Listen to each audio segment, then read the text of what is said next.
Dep on the job where you ask for your measurement and a man said 24 and a little bit or something. What that mean, madam? 23 and a half? Yo. When you dep on the work, you don't have a pencil, but you have a tape measure, you have a knife.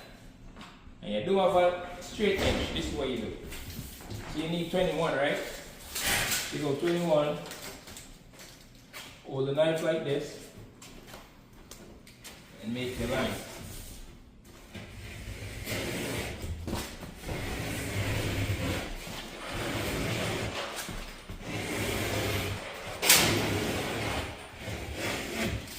Check it out.